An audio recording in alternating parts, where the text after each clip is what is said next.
This is Peter Nathan for Tomorrow's World Newscast.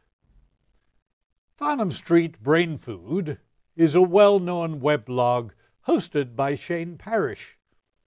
It's highly rated by Wall Street Journal columnists.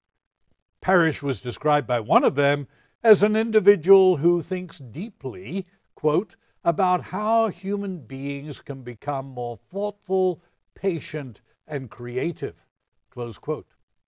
Shane Parrish describes himself as a person who is motivated by a desire, quote, to go to bed each night smarter than when I woke up, close quote.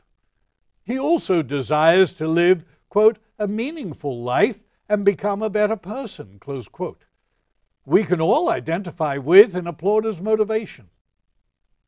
Shane recently asked his readers and followers via Twitter what they considered to be, quote, page for page, the book with the most wisdom you've ever read, close quote. His stated purpose was to reinforce the idea that we need to, quote, filter what we read, close quote.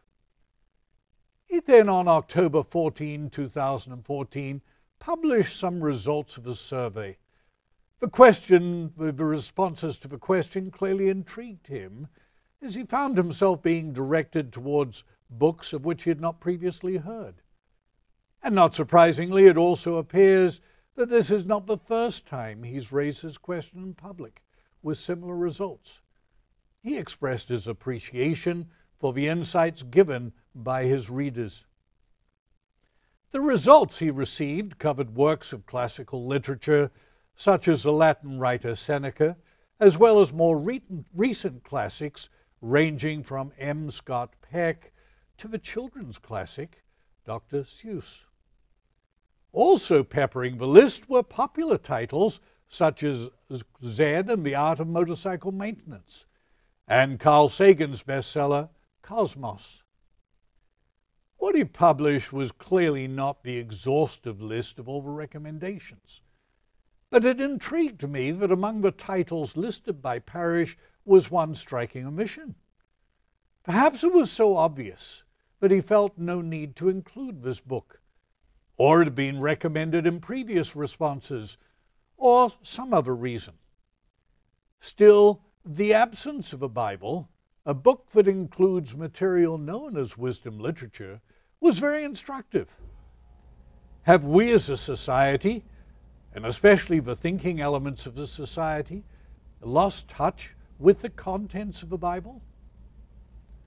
Wisdom is a much misused word in our world. In many ways, it's been trivialized or brought down to our level.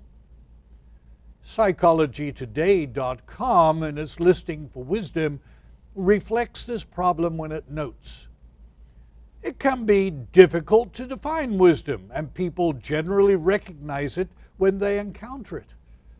Psychologists pretty much agree it involves an integration of knowledge, experience, and deep understanding that incorporates tolerance for the uncertainties of life, as well as its ups and downs. There's an awareness of how things play out over time, and it confers a sense of balance. The term Sophia comes to us from two principal sources. The Greek term Sophia, often characterized as a love of learning, and the Hebrew Chachma. In the Greek language, the application or understanding of the term Sophia started with physical skills such as those held by an artisan, and then developed to relate to transcendental understanding derived from the gods, to eventually incorporating both elements. Yet in the pages of the New Testament, written in the Greek language, we're directed towards a single application of true wisdom, or Sophia, that deals with understanding of the ways of God. The same holds true in the Old Testament, where wisdom is seen as the result of a relationship with the divine, based on his commandments.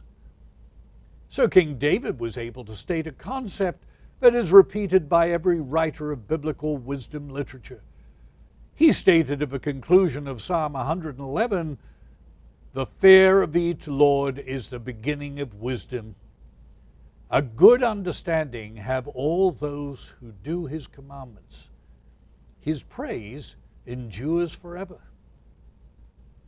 Would our societies be different if our view of wisdom was harmonized with the biblical view of the subject, rather than classical ideas or our pop culture?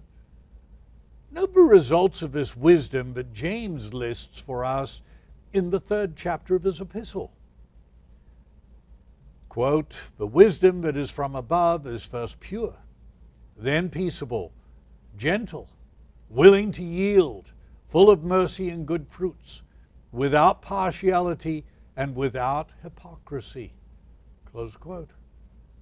What a different way then to characterize wisdom, by its results, rather than the uncertainty as understood by psychology. How would the decisions of policymakers and our leaders change if they were informed by this wisdom? That's a question we seek to answer in our magazine, Tomorrow's World. Thanks for watching. For more information, video and material on biblical and news topics, please visit us on Facebook or at tomorrowsworld.org.